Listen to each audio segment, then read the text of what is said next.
몇 년 전 봄, 나는 새로운 시작을 다짐하며 다이어트를 결심했다. 20대 중반에 접어들며 좋아하던 옷이 점점 맞지 않게 되었고, 조금만 움직여도 숨이 차는 느낌이 들어 건강을 되찾고 싶었다. 나의 결심은 굳건했고, 성공적인 다이어트를 위해 먼저 음식 조절이 필요하다는 것을 알았다. 처음 며칠 동안은 다이어트 계획에 대한 정보를 모아보기로 했다. 이때 수많은 전문가들이 말하는 다이어트 중 피해야 할 음식 목록을 접하게 되었고, 나는 이를 철저히 따르기로 했다. 첫 번째는 가공식품이었다. 슈퍼마켓에서 쉽게 구할 수 있는 가공식품들은 대부분 칼로리가 높고 영양가는 낮았다. 특히 소시지, 햄, 냉동 피자 같은 식품들은 나의 다이어트 계획에서 제외되었다. 이들은 포화지방과 나트륨이 많아 체중 감량에 적이 될 수 있었다. 두 번째로는 설탕이 많이 들어간 음료수였다. 나는 매일 아침 커피와 함께 달콤한 음료를 즐기곤 했지만, 이제는 그 습관을 바꾸기로 했다. 설탕이 많이 포함된 음료수는 칼로리 섭취를 급격히 늘릴 수 있기에 물이나 칼로리가 낮은 음료로 대체했다. 세 번째로는 튀긴 음식이었다. 특히 외식할 때 나는 흔히 기름진 튀김 요리를 즐겼다. 하지만 튀긴 음식은 높은 칼로리와 트랜스 지방으로 가득 차있어 소화도 더디고 체중 감량에 적합하지 않았다. 네 번째는 백색 탄수화물이 있는 음식들이었다. 흰 쌀밥, 흰빵, 정제된 밀가루로 만든 음식들이 주로 해당되었다. 이들은 혈당을 급격히 올리는 특성이 있어 금방 배가 고파지게 만드는 음식들이었다. 다섯 번째는 과도한 양의 치즈와 같은 고지방 유제품이었다. 물론 적당량의 치즈는 좋을 수 있지만, 나는 치즈가 들어간 각종 요리들을 무겁게 먹는 경향이 있었다. 이로 인해 나의 지방 섭취량이 급격히 늘어난다는 것을 깨달았다. 여섯 번째는 패스트푸드였다. 바쁜 일상 속에서 가끔씩 패스트푸드를 간편하게 먹는 것을 좋아했지만, 이들 역시 다이어트에 적합하지 않다는 것을 알게 되었다. 패스트푸드는 건강한 재료보다 기름진 소스와 높은 칼로리로 가득 차 있었다. 마지막으로는 슬라이스 햄, 양념된 견과류, 달콤한 누가 같은 스낵류였다. 이들 식품은 간편하게 에너지를 줄 수 있지만, 자칫 과하게 섭취하게 되면서 다이어트에 적이 될 수 있었다. 이렇게 피해야 할 7가지 음식을 정하고 나니 비로소 어떻게 대체식을 찾아야 할지 고민하게 되었다. 나는 신선한 채소와 높은 단백질의 식품을 중심으로 균형 잡힌 식단을 짜려 노력했다. 그렇게 몇 달이 지나자 몸과 마음에서 눈에 띄는 변화가 생겼다. 체중이 내려가면서 에너지가 넘치고 건강도 회복된 것 같았다. 이 경험을 통해 나는 식생활의 중요성을 깨달았고, 이제는 나만의 건강한 다이어트 스타일을 유지할 수 있게 되었다. 두 번째 이야기, 현대 사회에서 우리는 스마트폰을 통해 정보, 커뮤니케이션, 오락을 쉽게 접할 수 있게 되었습니다. 하지만 이러한 편리함 뒤에는 스마트폰 과사용으로 인해 물리적, 정서적, 사회적 문제가 발생할 위험이 도사리고 있습니다.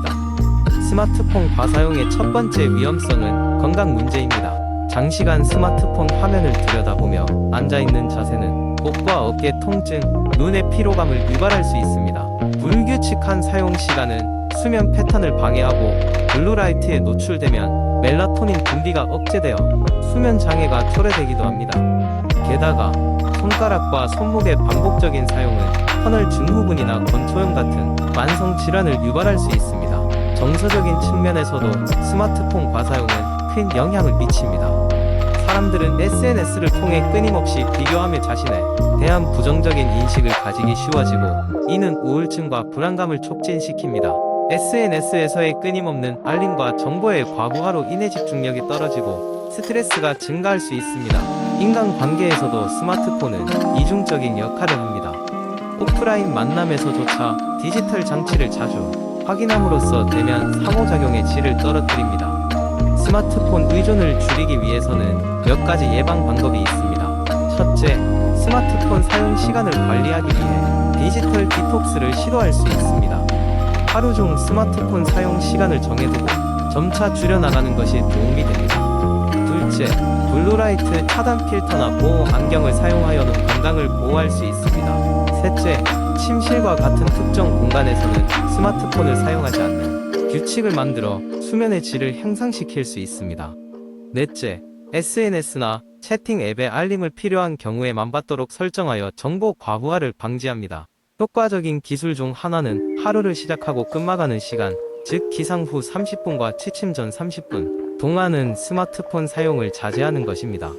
또한 야외 활동을 조금 더 늘리고 취미 생활이나 운동을 통해 스마트폰 외부의 세계와 연결되려는 노력이 필요합니다. 마지막으로 가족과 친구들과의 의미 있는 시간을 보낼 때는 스마트폰 대신 직접적인 상호작용에 주의를 기울입니다. 이러한 일련의 디지털 디톡스 활동들은 기술의 편리함을 누리면서도 자신의 심신 건강을 지키는 데 있어 중요한 역할을 할 것입니다. 스마트폰은 우리의 일부분이지만 잘못된 사용은 우리의 삶의 질을 저하시킬 수 있음을 늘 주의해야 합니다. 세 번째 이야기. 지난 몇 년 동안 인터넷은 정보의 바다로 우리 일상에 깊이 스며들었고 그 중에서도 건강과 관련된 꿀팁들은 매우 인기가 많다. 하루에도 수십 개씩 새로운 정보가 업로드되고 사람들은 이들 정보를 활용해 자신의 삶을 개선하고자 노력한다. 하지만 우리가 접하는 모든 정보가 믿을 만한 것일까? 그렇지 않을 가능성도 크다. 작년 한 친구는 인터넷에서 보고 따라한 건강 꿀팁 때문에 곤욕을 치렀다.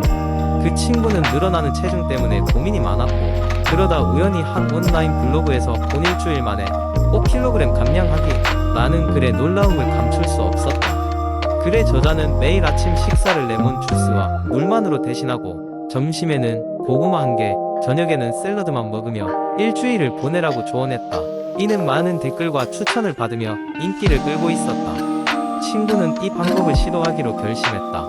첫날부터 머리가 어지럽고 쉽게 피곤을 느끼고 두 번째 날에는 심한 두통과 속쓰림이 몰려왔다. 그러나 이것이 몸이 적응하는 과정이라며 강하게 버텼다. 그러다 일주일이 되기 전 결국 탈수 증세와 영양 결핍으로 병원에 실려갈 수밖에 없었다. 의사는 그에게 과일 주스만으로 하루를 시작하는 것에는 위험이 따르며 특히 액체로만 끼니를 대체하는 것은 필요한 영양소를 충분히 공급하지 못하는 방법이라고 설명했다. 이 경험은 단순히 일화로 끝나지 않았다. 그는 이후로도 영양 불균형으로 인한 후유증을 극복해야 했으며 건강에 대한 잘못된 정보를 무분별하게 받아들이는 것에 대한 경각심을 일깨웠다. 인터넷에서는 일반적인 상식에 반하는 다이어트 방법뿐만 아니라 쑥 등 특정 비타민 과다 섭취 등 다양한 건강 꿀팁이 돌아다닌다. 문제는 이러한 정보가 때로는 과학적 근거가 없거나 잘못된 경우가 있다는 점이다. 건강 전문가들은 독자적으로 진단하고 치료법을 찾기보다는 합리적 의심을 가지고 의사나 공인된 전문가의 조언을 구할 것을 권장한다. 각자에게 맞는 건강관리 방법은 다를 수밖에 없으며 인터넷에 떠도는 정보가 모두에게 효과적일 거라는 보장은 없다. 친구의 경험을 통해 우리는 인터넷에서 얻은 정보를 무작정 따르기보다는 신중하게 재평가하고 자신의 건강 상태에 맞는 올바른 결정을 내리는 것이 얼마나 중요한지를 깨달아야 한다. 네 번째 이야기. 어느 날 건강을 돌보지 않고 지내던 나는 의사에게 정기 검진 결과를 듣게 되었다. 결과는 충격적이었다. 내 건강 수치들은 모두 적신호를 보이고 있었고 의사는 생활습관 중 특히 식습관을 개선할 필요가 있다고 조언했다. 그날 이후 나는 건강한 식습관이 나의 삶에 얼마나 중요할 수 있는지 고민하기 시작했다. 첫 번째 변화는 아침을 거르지 않는 것이었다. 항상 아침을 거르고 커피 한 잔으로 하루를 시작하던 나는 이제 매일 아침 신선한 과일과 견과류로 시작하기로 결심했다. 아침을 꼭 챙겨 먹으면서 느끼게 된 에너지는 하루 전체의 집중력 증가로 연결되었다. 두 번째는 습관적인 간식을 피하는 것이었다. 중간중간 배고픔을 달래기 위해 먹던 과자와 초콜릿바 대신 당근과 샐러리 스틱을 준비했다. 처음에는 단맛이 없어서 허전했지만 시간이 지나면서 내 입맛은 점차 건강한 간식에 익숙해졌다. 세 번째는 물을 충분히 마시는 것이었다. 예전에는 커피나 청량음료로 하루 수분을 대신했지만 이제는 하루에 8잔 이상의 물을 목표로 했다. 물을 충분히 마시니 피부가 건강해지고 몸도 훨씬 가벼워진 기분이었다. 네 번째 식습관은 채소를 충분히 섭취하는 것이었다. 매끼 식사에 신선한 채소를 포함시키고 계절에 맞는 다양한 채소를 시도하면서 자연의 맛을 즐기게 되었다. 특히 채소를 조리하지 않고 생으로 먹을 때 느껴지는 자연의 풍미는 몸을 더욱 건강하게 만드는 기분이 들었다. 다섯 번째 변화는 붉은 고기 섭취를 줄이는 것이었다. 육류의 과도한 섭취는 건강에 좋지 않다는 것을 알면서도 쉽게 고기가 들어간 요리를 포기할 수 없었지만 대신 두부나 생선으로 단백질을 보충했다. 차츰 내 몸은 더 가벼워졌고 소화도 훨씬 잘 되었다. 여섯 번째로는 식사 시간을 규칙적으로 지키는 것이었다. 불규칙한 식사로 소화 트러블이 잦았지만 아침, 점심, 저녁을 정해진 시간에 먹으면서 위장 건강도 좋아졌다. 규칙적인 식사는 내 몸이 필요로 하는 영양소를 효율적으로 흡수하게 해주었다. 일곱 번째는 천천히 먹는 것이다. 예전에는 언제나 바쁘게 먹었지만 천천히 씹으면서 맛을 음미하니 포만감도 빨리 느껴졌고 소화도 잘 되었다. 느긋하게 식사를 즐기는 순간은 하루의 휴식 같았다. 여덟 번째는 외식을 줄이고 집에서 직접 요리하는 것이었다. 직접 요리하면서 재료를 선택하고 건강한 조리법을 시도할 수 있었다. 집밥은 결국 나와 가족의 건강뿐만 아니라 식탁에서의 대화 시간까지 풍성하게 만들어 주었다. 아홉 번째는 가공식품을 피하는 것이다. 포장된 식품이나 즉석식품들을 피하고 신선한 식재료를 사용하는 것이 건강 유지에 더 도움이 되었다. 마지막 열 번째는 소금과 당분 섭취를 줄이는 것이다. 처음에는 싱겁게 느껴질지 몰라도 점차 자연의 맛을 느끼게 되었고 건강이 뒷받침되니 활력도 넘쳤다. 이렇게 10가지 식습관을 실천하면서 내 몸은 점차 변화해갔다. 예전에는 쉽게 피로하고 지쳐버리던 내가 이제는 활기찬 하루를 보내고 있다. 우연히 시작한 식습관 변화가 나에게 얼마나 긍정적인 영향을 줄 수 있었는지 체감하며 앞으로도 이 습관들을 꾸준히 유지할 계획이다.